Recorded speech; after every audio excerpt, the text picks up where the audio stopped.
பகவத்கீதையில் 7வது சாப்டர் இன்றைக்கி ஆரம்பம். ஸ்ரீ பரமாத்மனே நமக. அத சப்தமோऽध्यायः. ஸ்ரீ பகவானுவாச்ச மய்யா சக்தமனா பார்த்த யோகம் யுஜ்ஜன்மதாஸ்ரயः அசம்சயம் சமக்ரம் மாம் யதா ஞாஸ்யசி தச்ருணு. இப்போ இதுக்குள்ள அர்த்தத்தை பார்க்கலாம். அவர் இதுவரைக்கும் ஆத்மாவை காட்டிலும் பரமாத்மாவை தான் எல்லோரும் வணங்கணும்னு ஆசைப்படுவா. ஏன்னா ஜடாயு மாதிரி பேர்ட்ஸாக இருக்கட்டும், இல்லை அணில் மாதிரி எது வேணால் இருக்கட்டும், மனுஷர்களோ பிரம்மா வரைக்கும் எல்லோரும் என்ன பண்ணுவா, பகவான் அடையணும்னு தான் ஆசைப்படுவா. ஆத்மாவையே அனுபவிச்சுட்டு இருக்க யாரும் விரும்ப மாட்டா. ஏன்னா அவரோட கல்யாண குணங்கள் நிறைஞ்சதை நம்ம அனுபவிக்க வேண்டாமா? இதெல்லாம் ஆத்மாவால் முடியாது. அதுக்கெல்லாம் ஸ்ரீவைகுண்டம் போனால் தான் அவரோட சேர்ந்து அவர் கைங்கரியம் பண்ணி அவருடைய கல்யாண குணங்கள் 8 குணங்கள் நமக்கும் அனுபவிக்க முடியும்னு சொல்கிறார்.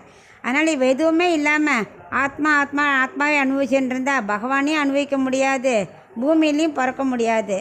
அதனால் இது இப்போ பக்தி யோகத்துக்குள்ளே அவன் கொண்டு வரார் அர்ஜுனா. எவ்வளோ பக்தி யோகம் சேர்ந்ததுன்னு சொல்ல போகிறார். ஏன்னா நம்ம என்ன பண்ணோம், பகவானாக அவதரித்தார் கிருஷ்ணனா வசுதேவனுக்கு. அதில் உள்ள அந்த காந்தியை அப்படியே இழுக்கிறது இல்லையா, அவருடைய எளிமை பெருமை இதெல்லாம் நிறைஞ்சவர் தானே கண்ணன். இதை எப்பவுமே ஆத்மாவால் அனுபவிக்க முடியாது.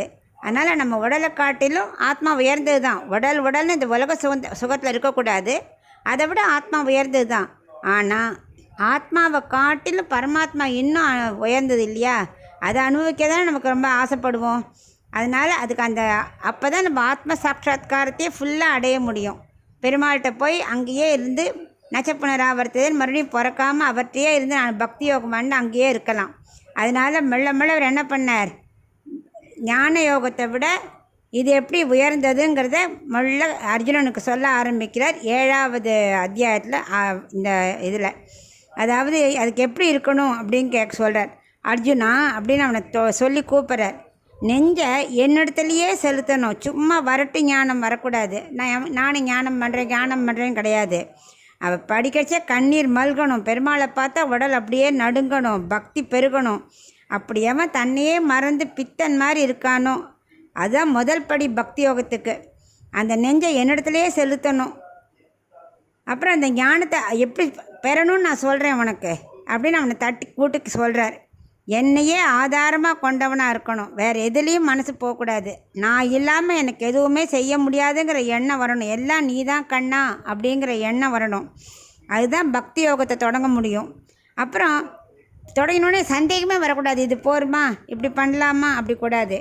முழுசு சந்தேகத்துக்கு இடம் இல்லாமல் என்னை எவன் அந்த அறிவு ஞானத்தால் தெரிஞ்சுக்கொள்கிறானோ அந்த அறிவு எப்படிங்கிறத அவனுக்கு உபதேசிக்கிறேன், அதை நீ இப்போ கேளு அப்படிங்கிறார்.